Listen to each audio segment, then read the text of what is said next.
여러분 안녕하십니까? 맨큐의 거시 경제학 이번 시간에는요 챕터 16장 경제 변동의 동태 모형에 대해서 같이 보도록 하겠습니다. 자, 먼저 인트로 같이 살펴볼 건데요. 자, 요 파트가 사실은 어떻게 보면은 내용이 굉장히 좋은데요.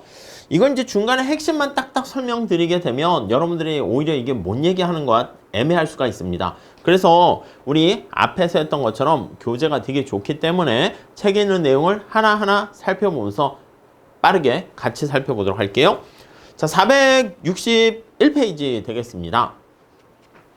자, 거기 보니까 윌리엄 브래그라는 학자의 얘기가 있습니다. 과학에서 중요한 것은 새로운 사실을 얻는 것이라기보다는 사실에 관한 새로운 사고 방법을 발견하는 것이다.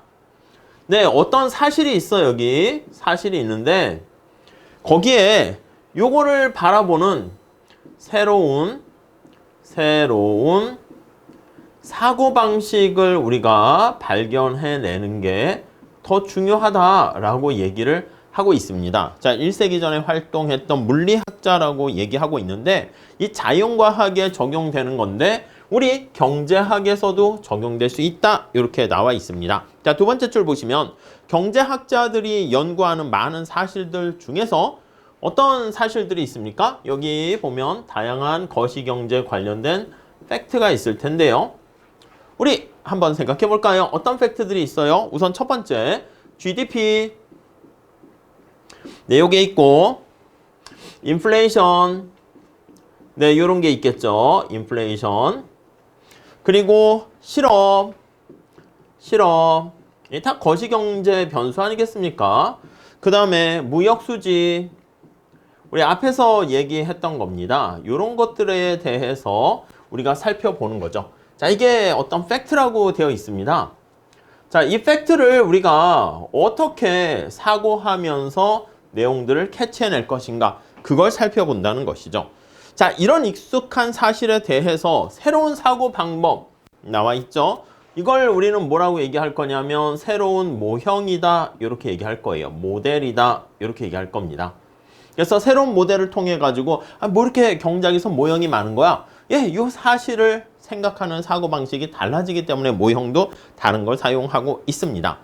자, 좋은 모형이다 라고 하면은 거기 설명이 나와 있는데 어떤 게 좋은 모형이라고 할 수 있습니까? 핏이 잘 맞는 모형이냐 라고 하면요, 사실에 대한 부합도 당연할 뿐만 아니라 새로운 통찰력을 제시해 줘야 됩니다. 이 모형을 통해서 현실을 설명해 주는 것뿐만 아니라 새로운 통찰력을 제시해 줘야 한다. 네, 이렇게 나와 있네요. 자, 그러면 두 번째 단락 한번 보실까요? 앞에서 단기와 장기에 대한 경제를 설명하는 모형들을 살펴봤는데 우리 경제학자들이 얘기하는 모형은 거기 나와 있는 것처럼 완벽한 것처럼 보일 수도 있다. 하지만 모든 다른 과학자들과 마찬가지로 이게 그 당시에 지식을 다 동원했기 때문에 완벽해 보이긴 하지만 그게 아닐 수 있는 거죠. 예, 그래서 거기 뭐라고 되어 있냐면 결코 현실에 안주하지 않습니다. 자, 2장과 다음 4장에서는 경제 정책 입안자들이 직면하는 여러 가지 선택에 대한 이해의 폭을 넓혀줄 거시경제 이론과 그 정책에 관한 일부 논제들을 살펴볼 건데, 자, 우리가 살펴보려는 대표적인 모형이 총수요 총공급 동태 모형입니다. 아니, 우리가 봤었던 AS 모형에 대해서 다루게 될 건데요. 여기 나와 있는 것처럼 그 모형에서 동태라는 말을 집어넣게 될 거예요. 오케이? 자, 여기서 동태 모형에 대해서 살펴보는데 이 모형은 생산량, 인플레이션의 단기적인 변동과, 그렇죠, 여기 생산량과 인플레이션과 관련한 요거를 살펴보는 게 단기적인 측면에서 경기 변동, 이렇게 볼 수가 있겠죠. 금융정책, 재정정책, 뭐 그것도 살펴보려고 합니다. 여기에 어떤 정부의 정책까지도 살펴보는 것이죠. 그래서 경기 변동뿐만 아니라 플러스 여기에 이제 어떤 정부의 정책에 미치는 효과, 예, 그런 것까지 살펴본다라고 보시면 되겠습니다. 근데 거기 나와 있듯이 또 다른 안목을 제시해준다. 그러니까 그 새로운이 들어가야 돼. 새로운 안목을 제시해준다. 이렇게 보시면 되겠고요. 자, 명칭에서 알 수가 있듯이 여기 보시면 동태라고 얘기를 했습니다. 다이나믹이라는 거예요. 자, 동태라는 용어는 자, 뭐라고 번역을 해놨냐면 끊임없이 변화한다. 요 표현이 거기 담겨 있어요. 끊임없이 변화하는 그 내용이 담겨 있고요. 활동으로 특징 지어질 수 있는 움직이는 힘, 물체와 연관지어 정의하고 있다. 그러니까 우리 다이나믹이라는 게 시간이 변함에 따라서 움직이는 동적인 그런 뜻 아니겠습니까? 자, 경제는 다양한 충격을 끊임없이 받고 있다. 거의 끊임없이라는 말 계속 강조하고 있습니다.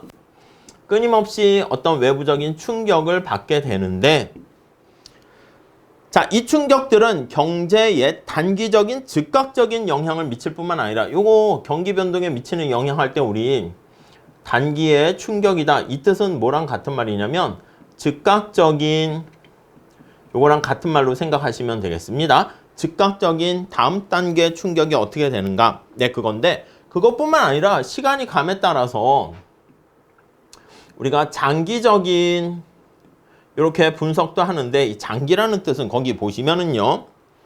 어떤 기타 변수의 변화되는 경로 거기에도 영향을 미칩니다.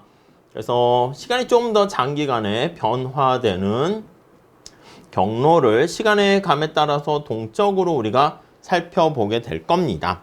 자, ADAS 동태 모형은 경제 환경의 외생적인 변화, 그 외생적인 변화를 우리가 충격, 쇼크라고 하죠. 정부의 정책이라든가 경제에 영향을 주는 어떤 쇼크가 발생했을 때 그리고 그 쇼크가 또 한 번 오는 게 아니라 지속적으로 올 수도 있습니다. 자, 그랬을 때 시간의 흐름에 따라서 관심 있는 저기 거시경제 변수들이 어떻게 반응하는가 그걸 살펴보고 있고요. 밑에서 두 번째 줄 볼까요?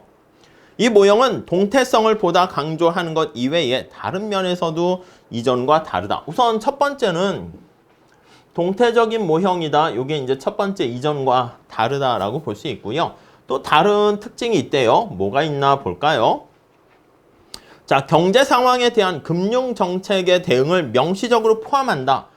그러니까 경제가 침체되거나 호황이 과열되었을 때 정부가 또 개입을 합니다. 특히 금융 정책을 사용하죠.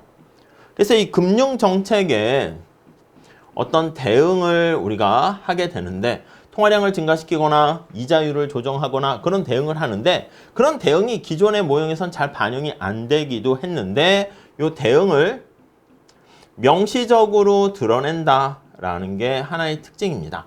차차 그건 뒤에서 보도록 하겠습니다.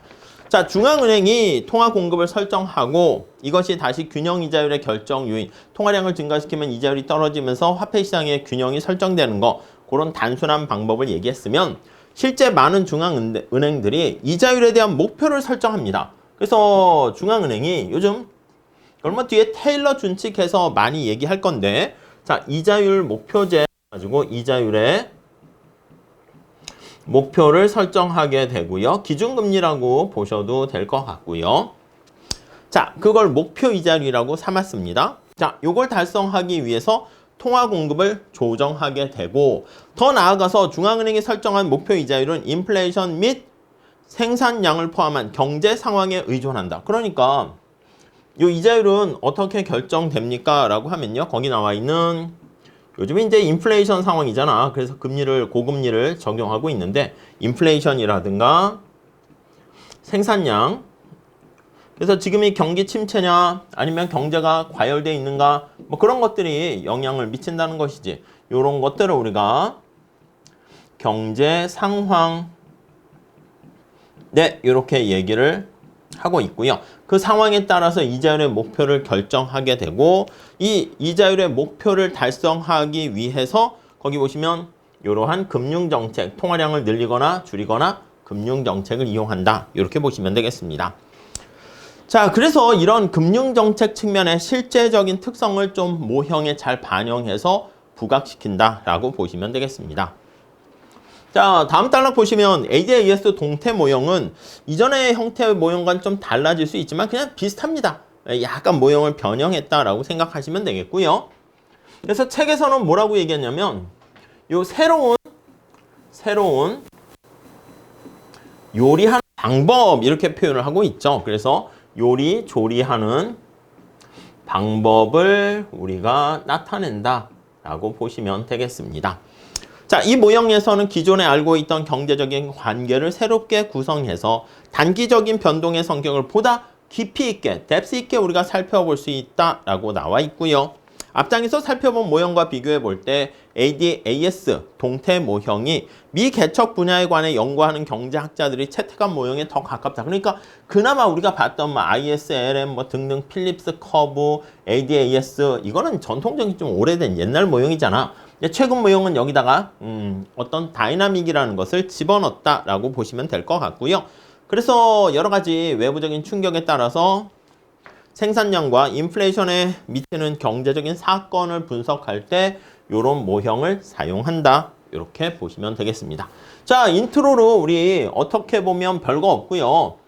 동태적인이라는 기존의 ADAS 비교 정태 분석에서 동태적인 모형으로 발전됐다라는 흐름을 인트로로 설명해 드렸고요.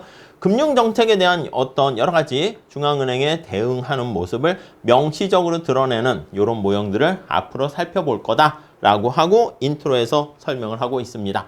자, 이렇게 간단하게 마무리 짓고요. 다음 시간에 구체적인 모형의 구성 요소부터 한번 살펴보도록 하겠습니다. 자, 다음 시간에 같이 공부하도록 할게요. 감사합니다.